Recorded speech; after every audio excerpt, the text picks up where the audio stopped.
오늘의 큐티 말씀은 히브리서 12장 14절부터 29절입니다. 제목, 영적인 후퇴를 멈추라. 먼저 앞뒤 문맥을 살펴보겠습니다. 히브리서 11장을 믿음장이라고 말합니다. 히브리서 저자가 로마의 박해로 인해 유대교로 다시 돌아가려는 히브리 그리스도인들에게 정말 필요한 것이 바로 믿음이라고 생각했기 때문으로 봅니다. 그렇다면 믿음이란 무엇인가요? 히브리서 저자는 아브라함을 비롯하여 믿음의 영웅들을 소개하면서 한 치 앞도 보이지 않지만 그럼에도 불구하고 보이지 않는 미래의 소망을 가지고 한 걸음씩 나아가는 것이라고 말합니다. 아브라함과 사라는 정말 현실 속에서 불가능한 상황에서 포기하지 아니하고 하나님의 약속에 대한 믿음을 끝까지 믿고 나아갔습니다. 그러나 그들은 그 약속이 이루어지는 것을 보지 못하였습니다. 요셉은 이스라엘 백성들이 출애굽할 때 자신의 유고를 가지고 나가라고 합니다. 이렇게 하나님의 약속을 가지고 자손들을 통하여 그 언약의 약속이 이루어질 것을 믿었던 것입니다. 믿음으로 살았던 사람들을 소개합니다. 이들 모두의 공통점을 믿음과 연관시켜 소개하고 있습니다. 자신에게 주어졌지만 지금 당장은 보이지 않습니다. 그러나 그 하나님의 계획을 신뢰하며 따라갑니다. 모세의 부모도 그랬고 모세 자신도 그렇게 했습니다. 히브리서 저자는 더 많은 이야기가 필요합니까? 라고 언급하는데 다 언급하면 시간이 모자랄 것이라고 하였습니다. 믿음의 영웅들을 보지 못하였지만 하나님의 약속은 예수님을 통하여 이루어졌습니다.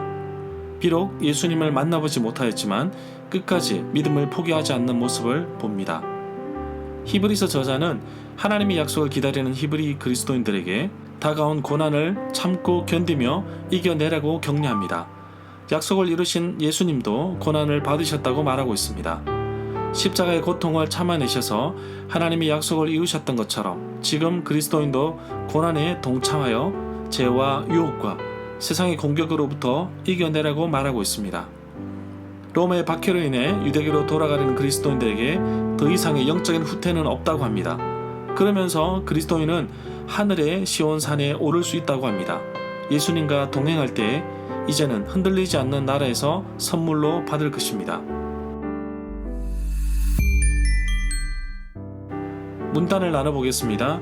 14절부터 17절은 거룩하지 못한 삶에 대한 위험성, 18절부터 29절은 하늘의 시온산에 오르다, 14절에 보면 하나님이 우리를 부르시면 부정케 하심이 아니라 거룩하게 하심입니다.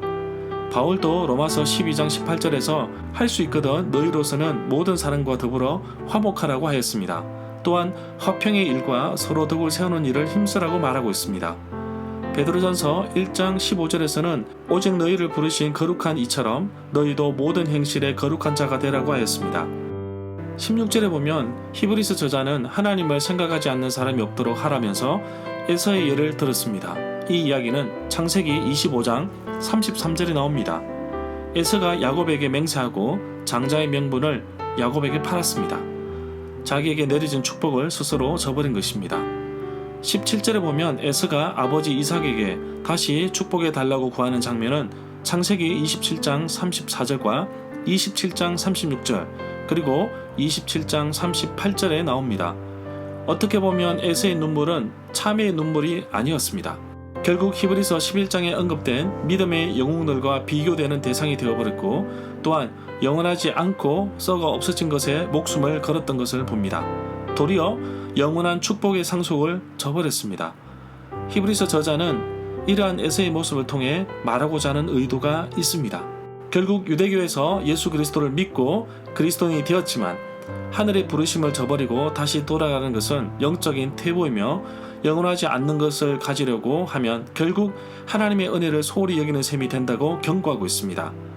이 구절에서 회개할 기회를 얻지 못했다는 내용이 있습니다. 이 구절이 함축하고 있는 의미는 독자들이 회개하기에 너무 늦은 불신앙의 상태에 떨어질 수밖에 없다고 경고를 받고 있다는 점입니다. 이 내용은 히브리서 6장 6절에도 나오고 있습니다. 18절부터 24절에 보면 율법을 주셨던 신의 산과 하늘의 도시 시온산과 비교를 하고 있습니다. 여기에 나오는 시온산은 하늘의 예루살렘으로 봅니다. 히브리서 저자는 독자들이 이른 곳, 즉 하늘의 예루살렘인 시온산은 기독교 공동체에 있어서 삶과 예배의 장소입니다. 갈라디아서 4장 21절부터 27절에서 하늘의 형상인 예루살렘을 비슷한 표현으로 사용하고 있습니다. 24절에 보면 새 언약의 중보자 예수 그리스도에 대해서는 히브리서 8장 6절에도 나옵니다. 히브리서 9장 15절에서도 새 언약의 중보자라는 단어를 썼습니다. 아벨의 피에 대해서는 창세기 4장 10절에 그 내용이 나옵니다. 가인에 의해 살해된 아벨의 피가 보복을 요구하는데 예수의 피와 비교하면서 예수의 피가 더 낫게 말한다 라고 하였습니다. 예수의 피는 화해를 이루기 때문입니다. 히브리서 저자는 수신자 히브리 출신 그리스도인들이 예수의 피에 더 큰 권위가 있다는 것을 알려주고자 하고 있습니다. 절마다 상세한 설명과 구절에서 그리고 핵심 내용과 중심 줄거리는 네이버 블로그에 올려져 있습니다. 내게 주시는 교훈입니다. 그리스도인 안에 쓴뿌리와 같은 사람이 생겨나지 않도록 하라고 했는데 혹시 나에게 쓴뿌리는 무엇이 있을까요? 계속해서 나를 괴롭히는 쓴뿌리가 있습니다. 남을 용서하지 못하고 이해하지 못하는 여러 가지 일들이 많습니다. 이 일로 인해 너무나 신경이 쓰여서 힘듭니다. 쓴뿌리로부터 자유롭고 싶습니다. 쓴뿌리와 같은 사람은 많은 사람들을 괴롭히는 혹 나의 말과 행동을 인해 남에게 피해를 입히는 일이 없도록 해야겠습니다. 29절에서 하나님은 모든 것을 태워버리는 불과 같은 분이시다고 아주 위협적인 단어를 사용하였습니다. 정말 마지막 심판대에서 나의 모든 것을 태워버릴 때 나는 타지 않고 남을 것이 무엇이 있을까요?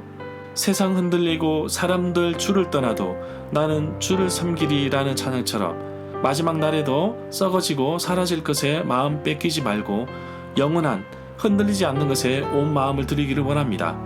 하나님 앞에 흔들리지 않는 믿음, 신앙의 자세를 보여드리고 싶습니다. 그리스도인은 매번의 헌신으로 산다고 하였습니다. 오늘도 나의 결단을 기쁘게 받으시는 하나님께 나의 흔들리지 않는 믿음을 보여드리고 싶습니다. 정말 은혜를 지키는 일은 쉽지 않습니다. 언제든지 잃어버릴 수 있기 때문입니다. 항상 깨어 있어야 하고 두려운 마음을 지켜야 합니다. 하나님 앞에서 늘 경건한 삶을 살아야겠습니다. 하나님을 기쁘시게 하는 삶을 살아야 하겠습니다.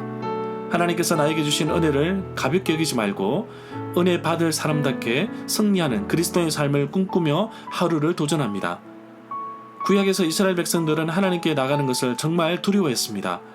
재해적인 문제가 있을 때에는 예배조차 드릴 수 없었습니다. 시내산의 모습의 표현에서도 알 수 있었습니다. 그러나 새 언약의 시대에 하나님의 은혜에 초대된 시온산은 예수님의 피로 거룩하게 된 사람들이 모여 있습니다. 나의 신앙생활이 정말 거룩한지 다시 묻고 싶습니다. 그리고 나의 신앙생활에 구원의 감격의 기쁨이 있는지 다시 묻고 싶습니다. 주일 예배가 기다려지고 설레이는지 다시 묻고 싶습니다. 예배의 감격이 사라진 지 오래되었다면 다시 회복하십시다.